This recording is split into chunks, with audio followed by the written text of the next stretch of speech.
Welcome to this Thursday edition. It's for 2023, and this is the Triangle Blockchain Development Meeting Call. Tonight we have Eric Moore as a special guest. He's going to be giving us an update to, of course, SEARS. And so without further ado, Eric, you have the floor. Okay, thank you, Blair. Thank you, Blair. Hello, how's everybody doing? How's everybody doing? Hey. Great. Hi, Eric. How are you doing? Okay, good to go. So quick question, everybody's good. Has everybody seen the motion that I filed with the court? I think it was March 14th or March 15th. Has everybody seen that on the website or read it? Yes. Yes. Yes. Yes. Yeah. Yes. Okay, good to go. Yes. All right, so we're going to go over the important parts of that motion really quickly, so I can show everybody kind of what to pay attention to as far as where we are now. Because the liquidating trust did respond to the motion. They responded to the motion, but they didn't address anything on page 9. And page 9, the title, the subheading of page 9 is Liquidating Trust has over $5 billion in cash/assets against unsecured bond debt of less than $750 million and PBGC debt of less than $900 million. So that is a fact that it's roughly $750 million in bond debt left. Yeah, go ahead and pull us to page 9 if you could, Blair. And the PBGC is the Pension Benefit Guaranty Corporation. That is the government entity that oversees the pensions in the United States. So the pension debt is roughly $900 million. In the Chapter 11 plan, don't remember the page number, the pension gets the first 90 or 97.5 million or so, and then the rest of the money is on a pro rata basis with us. So the remaining roughly 800 million and the remaining roughly 750 million that we're owed on the bonds is on a 50-50 basis. So if you take $5 billion and you deduct it from 900 million plus 750, you get about 5 billion minus 1650. Now, I said over 5 billion if you pay attention to that, but we're just going to use that number. So if we take 5 billion and we deduct 1650, we get what, Blair, about 3350, something like that? I think that's about what we have. So we'll have about 3.35 billion left, and this is just cash and assets.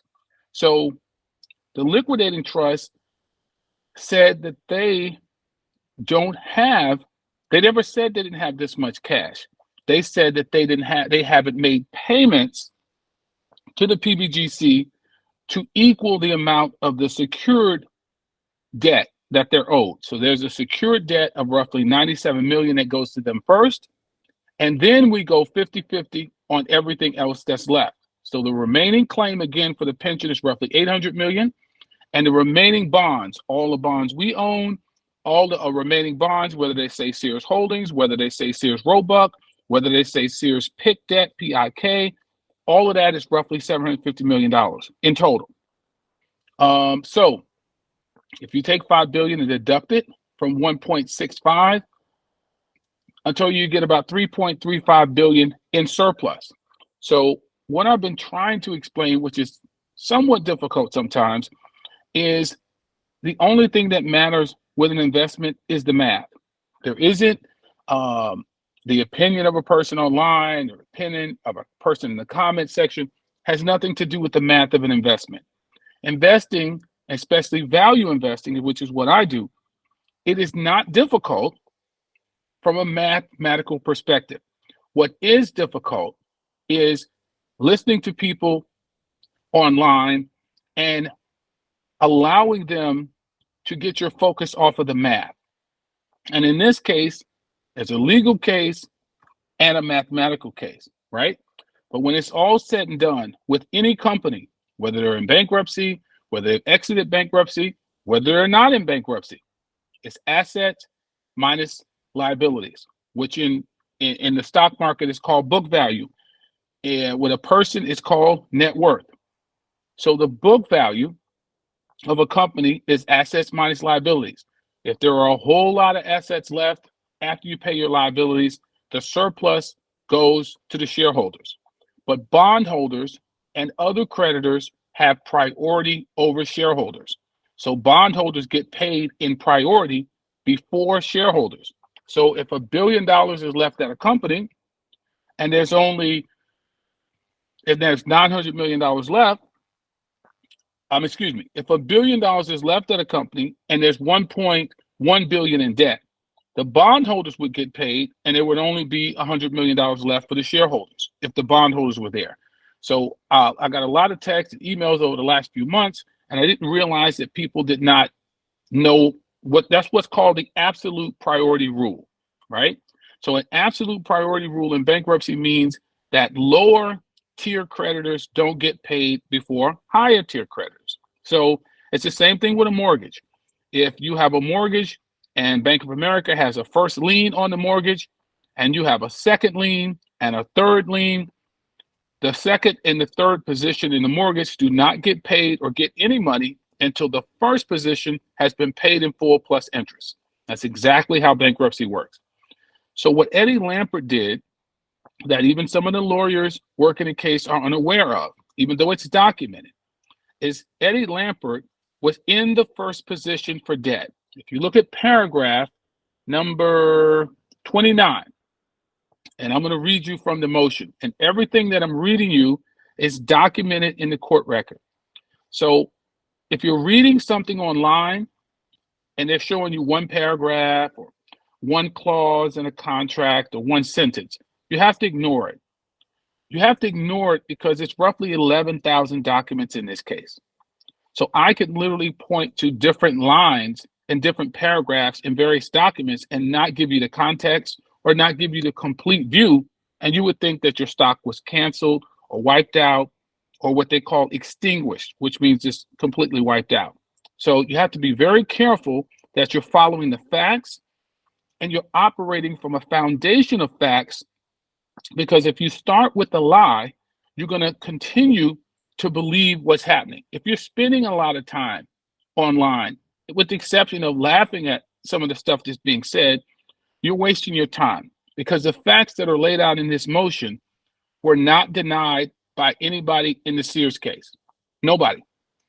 I'm going to read you paragraph 29 in the motion and show you what subordination is. So remember, I'm giving you a home example.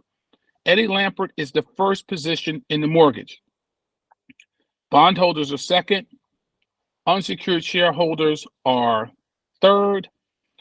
And shareholders would be fourth. So I'm going to pull this up. I'm going to blank my screen out so I can read this real careful. This is paragraph 29. I'm going to read this real short.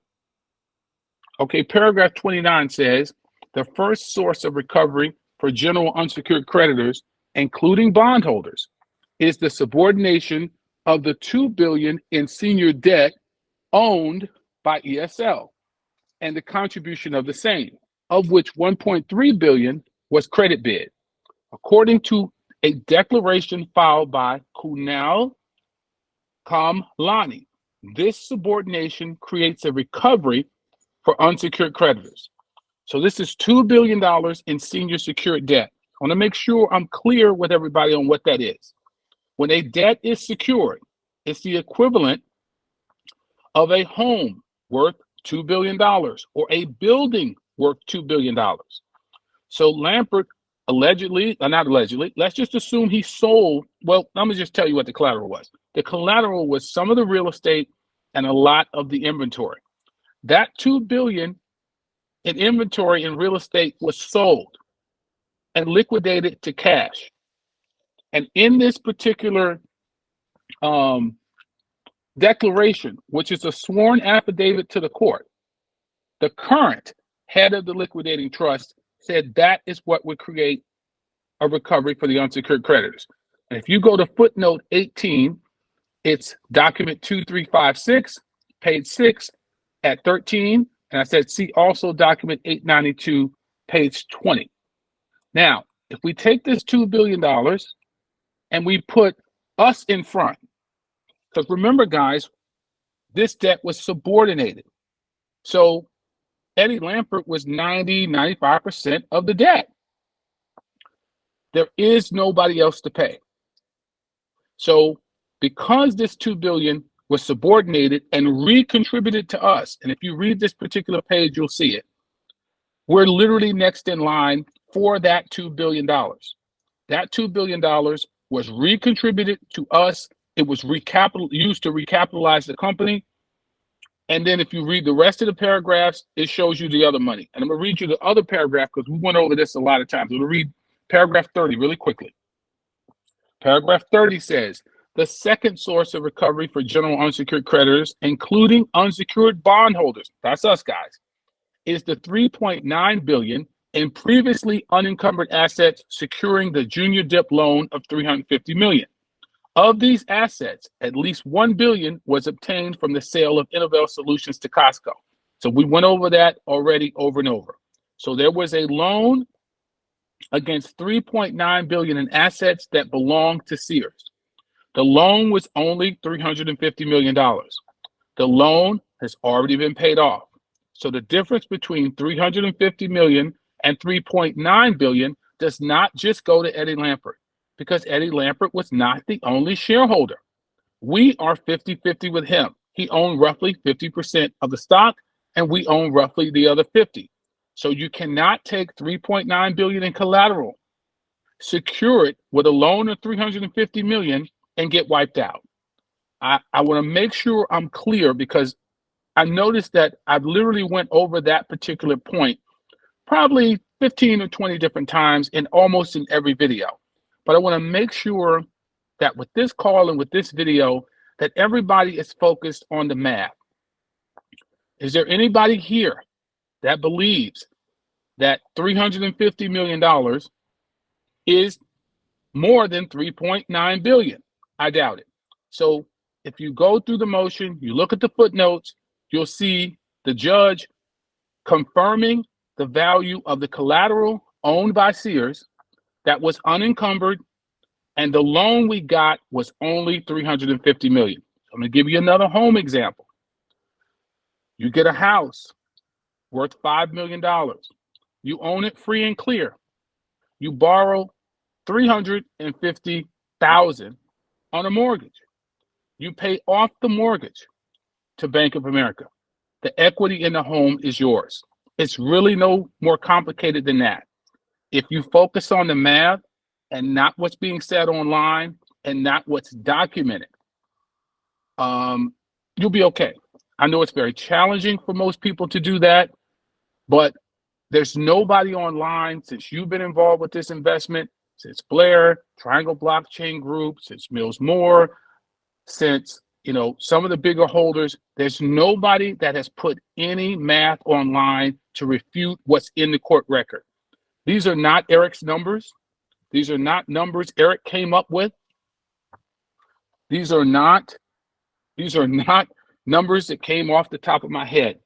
This motion is sourced and everything is documented in the court record. One thing about value investing that's very difficult for most people, sometimes you have to wait only a few weeks. Sometimes you have to wait a few months. Sometimes you have to wait a few years. But the waiting is not really difficult if a crowd of people online are telling you you're going to get rich or telling you that you're correct.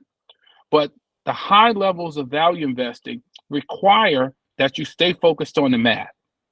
The higher levels of value investing will be investments where the crowd disagrees. And you can't disagree with math.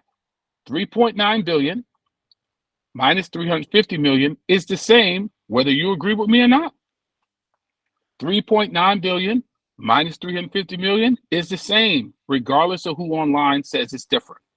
So the facts in the court record that are documented here, it's all footnoted. None of the attorneys said, hey, this guy's out of his mind. He's off his rocker. This money doesn't exist. He misinterpreted how this money is going to be dispersed. There is no 368 tax reorganization. He's in left field. And that's exactly what would have been said in the response if that was the case. So if you focus on those two, paragraph 29 and paragraph 28 through 31. Until somebody can show you that that information is inaccurate, it's mathematically impossible for us not to be paid in full. And nobody would allow me to file this motion and it sit out there for 4.5, 5 weeks. And in something that significant, the whole world says this company is broke. I file a motion, or they think Sears ended up broke after the liquidation. And let me correct myself. If this did not exist, if this money was not there, there is no way this motion would not have been stricken from the record, and they would have literally addressed each paragraph and showed what was wrong with it or how inaccurate it was. So that is the most important thing to focus on. It is not about the people talking online. It is not about what the crowd thinks. It's about what the court record says. And I don't want people relying on what you think I understand. This information is right there available to everyone. This information and the math is not going to change if we don't do another update for another day, another week, or 6 months. There is nothing to update if you understand the math.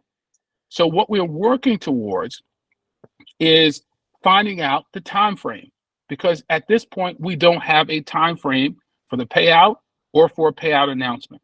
Now, the liquidating trust has some of the money that is going to be dispersed, but the junior dip is the 3.9 billion. That is likely who will be doing the disbursements to us.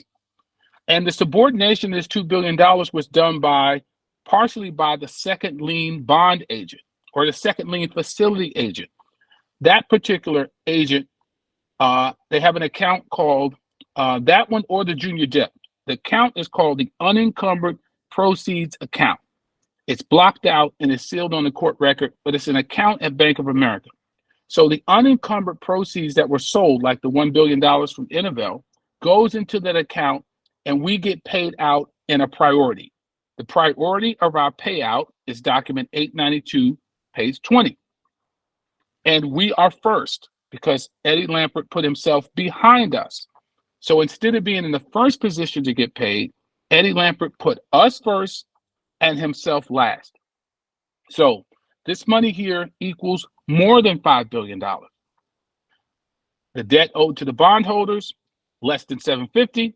Debt owed to the pension, less than 900. We still have Kenmore. We still have Craftsman by Sears. We still have over 500 pieces of unencumbered property, over 5,000 acres of land, all unencumbered. We still have the online business, which was doing between 1.6 and 1.9 billion over the last few years. We still have Sears Home Services. We still have the insurance contracts. We still have the Shop Your Way credit card, all making more than $2 billion a year in gross, and most likely $1 billion in profit. We have ESL was our largest lender and our largest shareholder, and as a part of the tax reorganization, or what they call a merger or a consolidation, his stock eliminates and his debt eliminates. So we are likely a debt-free or close to debt-free company. We just don't have a time frame just yet. So we're working behind the scenes to find out the time frame. As you know, they withdrew the default on the 2018 and the 2019 bonds on about November 2nd. That's when we had what everybody called Millionaire Monday. We're waiting for confirmation from the bond trustee and a copy of the original withdrawal of default. We know Morgan Stanley E-Trade got it, and we assume that all the other brokers got it. They probably threw it away. When a company is in bankruptcy, a lot of times the brokers and sometimes even the bond trustees and some of the attorneys in the case, if they're not making any money on the case anymore or don't expect money to come in, they don't read the notices. And the notices might come 3, 4, 5, 6 times a week. So they'll see this mail from Sears Holdings. They don't know it's an official legal notice, and they just throw it away. So that is common in cases that last 2, 3, 4 years. They just don't read it. Now, if they're making money and they're working the case, they're going to open it and see what's going on. So that's probably why it's so difficult. When you contact your broker, nobody's got a clean answer. Nobody really knows what's going on. Sometimes they tell you the bond default has been withdrawn. Sometimes they say where it has, but we don't know if the money's coming, things of that nature. So we're working behind the scenes with our bondholder committee, because our group, along with Raul and Barnett Capital, as you saw, filed with the court, we own more than 37% collectively of the 2019 bonds and roughly 12 to 20% of the 2018 bonds. And that gives us certain benefits and privileges and rights to get things done, which I'll be reporting to you guys later. So in a nutshell, if you're focused on the math, you understand that mathematically we cannot be wiped out. There's nothing legal that can happen to take the money away from us because there's nobody left to be paid. So I just want you to understand that it's a company the same way it's like a house. If you pay your mortgage off and you don't owe taxes, there's not a legal way the mortgage company can take your house. It's just that simple. There is no way for Bank of America, if they're your mortgage company and you paid your taxes, you don't owe the IRS, they cannot take your home. So I know people are saying they think they could get ripped off somehow. We might not get paid. Well, it's no different. It's a company instead of a house. And there's nobody in front of us to get paid except for the small amount that the pension is owed. And as you can see, $5 billion is a lot more than the $90 million that they're supposed to be receiving. So I think that's the gist of it, Blair. I think I'll take questions from anybody from here. But that's it. That's the current update. I don't know if we're going to have a hearing. The court has been in touch with me. I don't know if a hearing is necessary. And I may be filing, because they basically complied with the motion. They're going to file what's in the liquidating trust, which is not our only source of payment. I want everybody to understand that. The liquidating trust might show that they've only got $60 or $70 million. But there are 3 or 4 entities, including Transform, the junior dip agent, the second lien facility agent. This money is in one of those 3 or 4 places. It does not have to be at the liquidating trust. And the bond trustees did email me. They said, when we receive the money, we're going to pay the bondholders immediately. They did email me that. Now they're expecting some money from this. They're not expecting money from the liquidating trust. They're expecting it from somewhere else. So I'm asking and communicating with them about where they expect it to come from. But the only other place it can come from is the sources I list on page 9 in this motion, because our collateral was held by the junior dip agent. So that's a trustee for the junior dip collateral. That's the person holding the $3.9 billion, and the loan was only $350 million. We already know that that loan was paid off. So if the loan's paid off, that collateral is there. It's been liquidated to cash. Most of it, at least, well, not most of it. We know $1 billion of it was liquidated to cash because that's how much Innovel Solutions sold for. Okay, so we know that money is there, and we also know the income from the online business would be there, and the income from the inventory that we sold would be there. So it was $1.657 billion in inventory that went over to Transform, and that is on top of the $5.2 billion in value for the sale. So if you pay attention to the press releases said it was $5.2 billion for the sale, but it's actually $5.2 billion plus $1.657 billion in inventory. You can find that in document 1730. Not sure what page. And you can also find it in the appellate documents for the second lien. So the actual value was 5.2 plus 1.657. So you get closer to 7 billion. All right, so I'm going to take questions, Blair.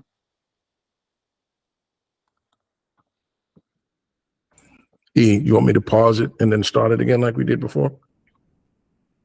Yeah, you can separate the Q&A from this part, and we'll just post the questions. We'll post the questions separately. And let me make sure that we're clear. No broker questions, and primarily mathematical questions and questions about what's going on.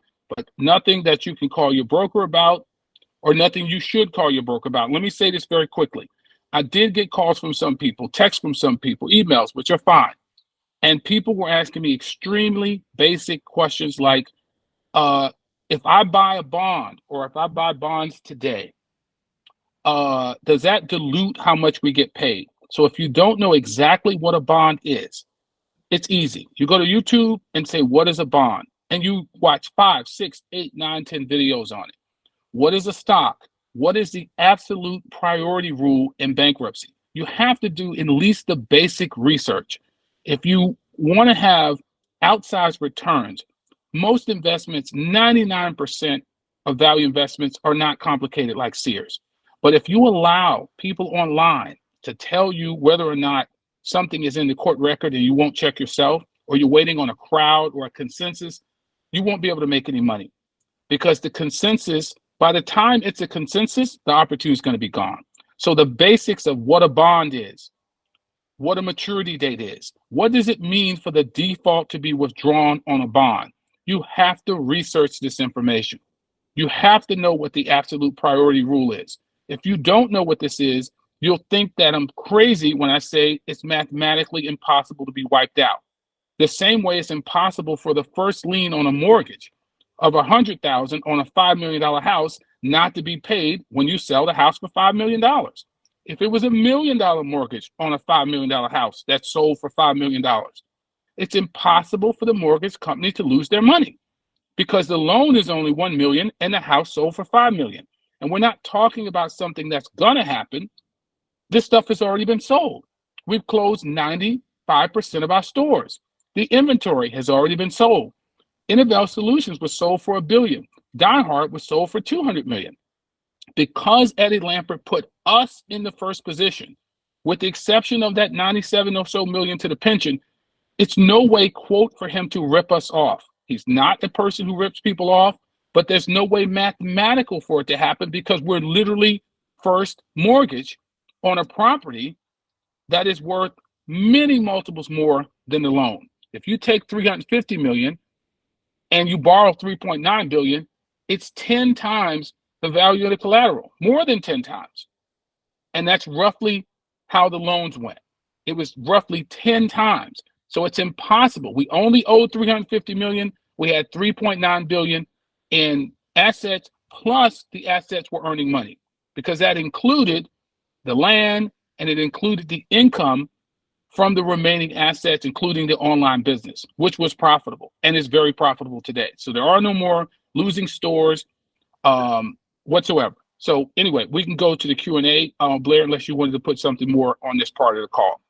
Just hold it right there. That was brilliant. Thank you for that. That made it to the first section of the recording. Thank you for that. Okay. Hold on one second. Okay, thank you, Blair.